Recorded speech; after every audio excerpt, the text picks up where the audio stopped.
Good afternoon. Today's election day, June 2nd, 2026. And I want to discuss with you, um, let's see here, send feedback. How do I share screen? Here we go. The gubernatorial race for governor of California and go over a few things. I created this document, which I will put in the comments. And I describe the three candidates, Steyer, Porter, and Becerra, in the different areas. The receipts for Steyer on climate change, which I consider our number one problem. The models that I've seen in a business as usual, we could go to a population on this planet that's 1/4 or less, frankly, much less, by the end of the century. So this will become more and more obvious to people, in my opinion, and I've done a lot of research on this for many years. I'm a former Bernie delegate. I wrote a climate emergency declaration that was signed by about 50 Democratic delegates in 2020. And so what Tom Steyer has actually done, in addition to various foundations, institutions he's no doubt funded and programs as entrepreneur and philanthropist, he defeated Prop 23, which was big oil's attempt to kill climate laws. He put massive funding in that, and also put massive funding into passing Proposition 39 to fund green school upgrades. Katie Porter has been pretty good. I'm not really going to get into Katie Porter today because there's only three people really in the running: Hilton, Becerra, and Steyer. And I am not addressing this really to the audience of Hilton. I was mainly addressing this as a traditional, primary, and looking for people who are trying to decide on the Democratic side. But Hilton or Bianco sympathizers, or Ramsey Robinson or Butch Ware, you're all welcome to go along the ride. Then we have with Becerra, he sued the Trump administration 100 plus times to preserve existing rules, but lacks transformative wins. So that means that nothing much came of these suits. Then on foreign policy, we've had Steyer denounce Netanyahu's murderous rampage. We've him label explicitly AIPAC a dark money organization that should be out of politics. His mother was Christian. His father was Jewish.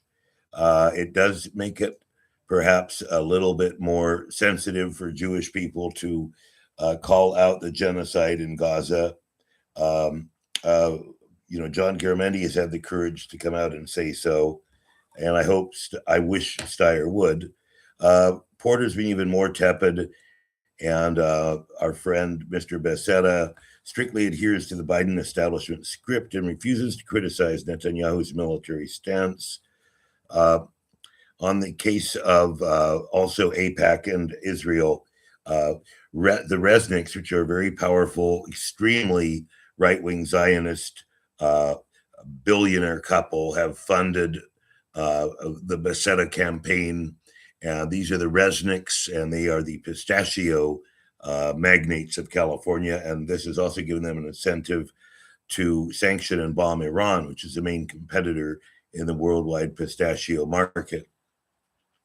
Tom Steyer has endorsed single payer, and is endorsed by the nurses union. Xavier Becerra has not endorsed single payer. And as HHS Director, Health and Human Services, he refused to use certain powers to lower drug prices. So this protected the establishment. Monopolies. In the case of monopolies, campaign center on dismantling PG. He's very, very aware of the need to break up PG&E, has advocated for it, and is being attacked by PG&E with over $10 million. Becerra appears to be part of the status quo and not having a full-throated criticism. And in fact, part of the system has allowed PG&E to raise rates while failing to secure the grid Okay. Whoops. Thank you, Lance. Um, okay. Tax the rich, including himself. He supports closing the loophole in Prop 13 to help fund teachers. He's endorsed by the teachers union. This is for the ultra wealthy commercial property owners to have avoided paying taxes. And as Steyer says, you to pay the fair market value for taxes, a lot of these commercial buildings are going to be written down on anyway. So it should be completely fair because we have a commercial building crisis after people where we need to take that commercial build real estate and convert it to residential. Um, and then in the case of Becerra, he is getting money from the realtors big time. So, we can go down the list here. Steyer is endorsed by the nurses, the teachers, by the Bernie group, Our Revolution. Robert Reich recently came out to endorse him. Ro Khanna, the DSA has endorsed him. So I encourage you to take a look at this document if you're thinking to vote for Becerra. And I think after reviewing it, you will move towards Steyer. So thanks a lot for everyone who tunes into this video. Hopefully you tune into it before the election tonight. And my name is Alexander Hagan. And let's see if I can stop sharing. Good day and good luck.